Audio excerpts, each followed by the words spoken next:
game at Cubbies on Sunday. The owner of Cubbies, hi guy, I don't know it all.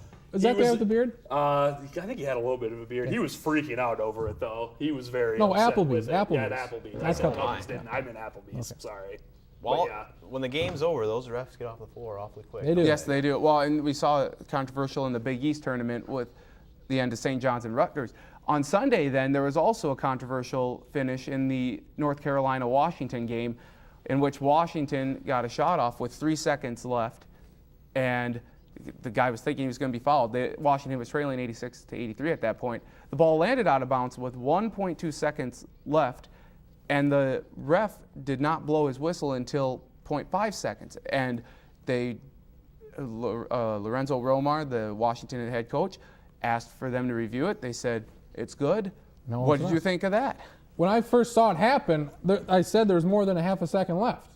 There's way more than a half a second left. And look at this. They've looked at calls all throughout this tournament. Elbows. I felt like I was at the Summer League tournament again because they were looking at the monitor so much with elbows left and right.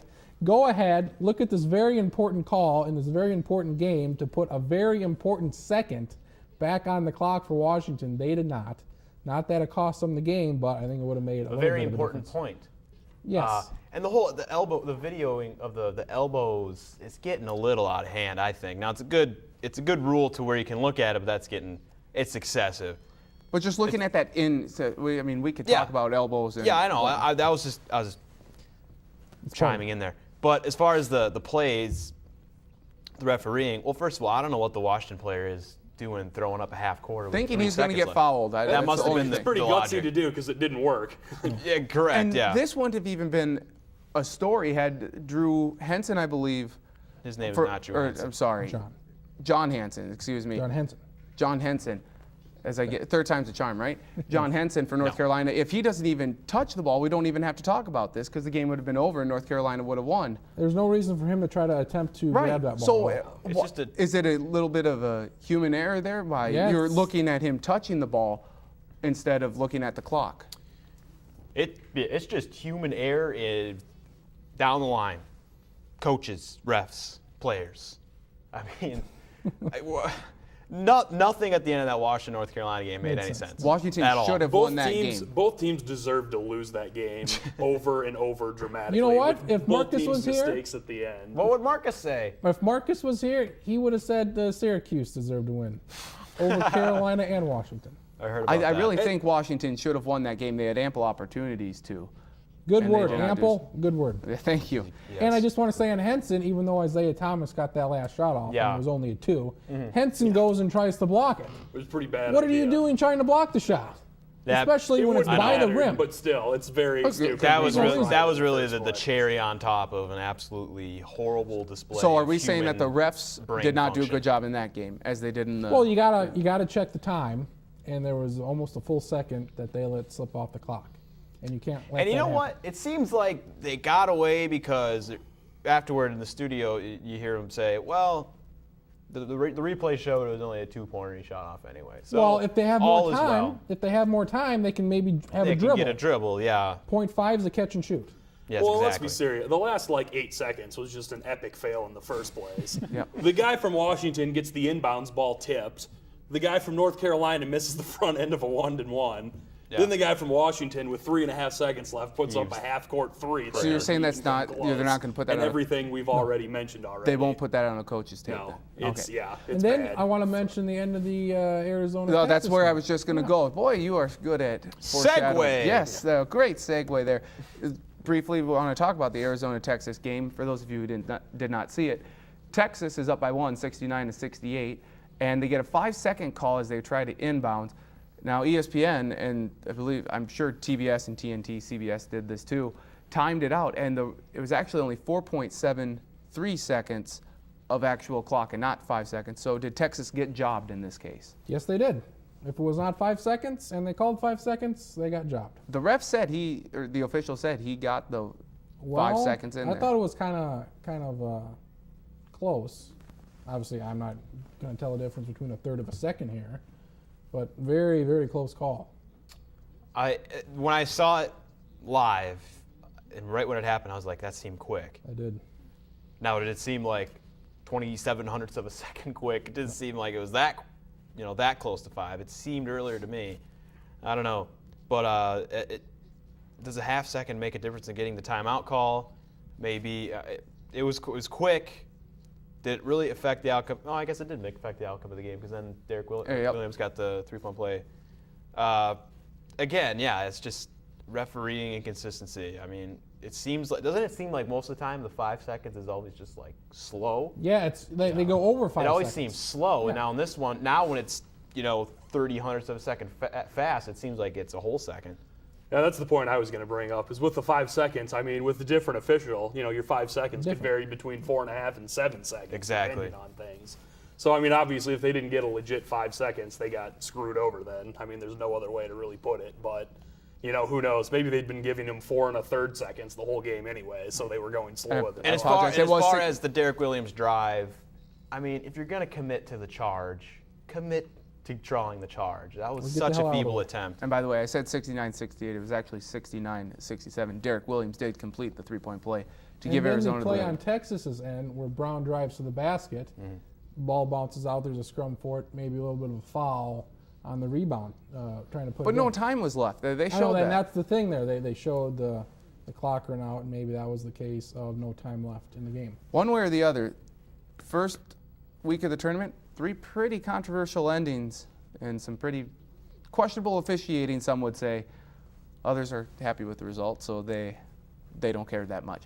When we return, we will be talking about, we will be previewing the Sweet 16. Is your bracket looking good? Ours certainly aren't. What about it? Mine is. His is looking really good. Charlie's is. When we return, you are watching the Sports Lounge.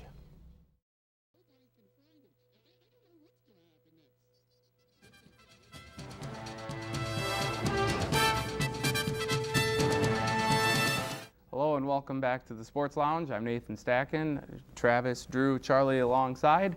And if you are tired of us talking about the NCAA tournament, you have to wait one more segment for us to be done in this week's show. We are going to be previewing the Sweet 16. A lot of upsets going on, and we have 4 regions where we should have some great basketball. As we take a look at the matchups, Kansas will be playing Richmond. We have VCU taking on Florida State. I don't think anyone had that one. Who do you see winning in the Southwest? I was really impressed with Florida State's defense. They have the numbers to prove it, but they really put the clamps on. I think VCU pulls it out. I'm kind of riding their horse since Belmont. That train went off the rails. Belmont horse real connection. Quick, real quick. But I like VCU there to keep that train going. I actually like Florida State in that game a little bit more. Now, granted, VCU has been on fire, but Florida State played extremely well last night. They look defensively. I think they kind of, extinguish a little bit of the Rams' fire. Does it hurt VCU that they played that playing game on Wednesday night, then a couple days later played on Friday, and then Sunday? Now that you have a few days to prepare for them more, does that give an advantage to Florida State? I don't know if it necessarily does, since they're both. I mean, both Florida State and VCU are really hot right now. If one of them was hot and one of them was kind of struggling and limping through, I think it could. But I think with the same amount of time off, I think it's kind of a wash. But VCU had made it to their conference championship game. Florida State had not, and VCU was playing far better, and including that playing game by winning 3 games last week. Now they have to wait and wait. It would be far more beneficial for them to play, say, a Tuesday. And I think because they were all in the same Chicago bracket region there, so they saw, they saw them play twice. So they're more than prepared, I think. I don't think there's much of an advantage to either team as far as the rest. So who do we see coming out then when we reconvene next week? This is Kansas to lose. They got 3 double-digit seeds, so I really don't see how they don't come out of this. Kansas to the Final Four? Yeah. I don't see how Kansas doesn't win this region and get to the Final Four, no. I have Kansas in the title game, so that probably means VCU is going to get out of it. Okay. Now we'll go to the Southeast, which Butler flipped upside down by beating top seed Pitt. But then the rest of the bracket was chalk. We have Florida versus BYU, and then Wisconsin taking on Butler. What do you see in these matchups? Really hoping Belmont takes care of Wisconsin because they really disappointed me. with their win against Belmont. Absolutely. Me too. Butler, I mean, it would not surprise me to see them run the table here and get back to the Final Four again. But that BYU-Florida game, if it's anything like their first-round matchup last year, then that's probably one of the top games all tournament long. Yeah, and another topic of this tournament is Brad Stevens' glasses. Awesome. 2 wins, only because of that. Butler's always intriguing to me to watch play because they're that fundamentally sound type of a team. Other than that, who else do we got? BYU, I mean, we got Butler and BYU. I especially like the BYU Florida game a lot. I think that's a great matchup. And again, with Jimmer Fredette, charismatic player, and he's really good. I'm really hoping to see a Butler BYU game personally. I think that could just be really good, seeing the team that last year was second in the country, losing only to Duke, trying to stop Jimmer Fredette. I think that would be great. I think, going into the tournament, I thought this region was maybe the most boring. With Pitt as a number 1 seed, I didn't see much for it, and now I think it's probably the most entertaining as of right now. So who do we? In terms of matchups, I'm gonna go with Wisconsin getting out of this region. Just because you have them. Yep. Might as well stick with it. That's right. May as well. What do you guys like? I'll go Butler. I like Pitt making it to the Final Four. Nice. I really hope Butler wins, but BYU would be a close second for me. Let's go to the East, where Ohio State takes on Kentucky, and then we have North Carolina taking on 11 seed Marquette. Who do you guys think will come out of this region? Hopefully it's that Ohio State-Carolina matchup. That should be a real dandy. And Carolina's kind of my team, but I see Ohio State. They throttled George Mason. Yes, they did. I like Ohio State a lot. I have them winning the national championship, actually. And the first 2 games does nothing to deter me from that opinion. They look really good. Jared Sellinger is a force, and he's really kind of imposed his will in the first couple rounds. That's a really good team. North Carolina is good. They're streaky, very streaky. Yeah, It They get down which North early, Carolina team shows up. Even in the exactly. same game, they can go cold for 5 minutes or score 20 points in about 3 minutes. I think we saw with the Marquette game against Syracuse on Sunday was that Marquette fell behind early, but then they could come back. I think that they can jump off to a good start against Carolina and then just continue to keep the pedal to the metal.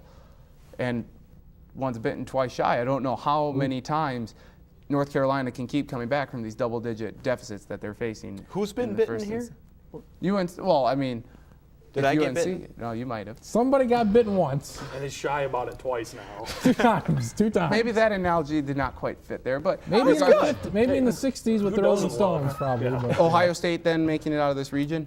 I think so. I think Ohio State's the best team in the tournament with Sullinger inside and how they can just shoot the lights out from 3-point range when they've got it working inside. I think they're going to be in the title game. Finally, to the west we go, where Duke will be taking on Arizona and San Diego State taking on UConn. All chalk here, or except for, I guess, the mild upset Arizona over Texas.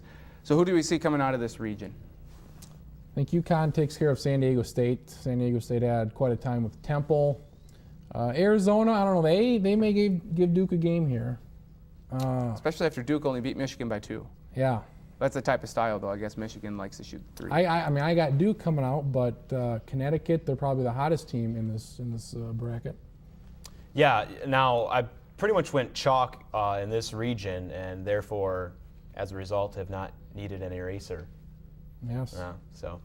Except for the Arizona beating Texas last night, I had Arizona winning that. I like Duke out of this region, regrettably, but I think with Kyrie Irving, a semi-healthy Kyrie Irving is still a big factor, and their experience too. I mean, they're defending champs, know how to play these types of games. Now UConn, that goes against them a little bit.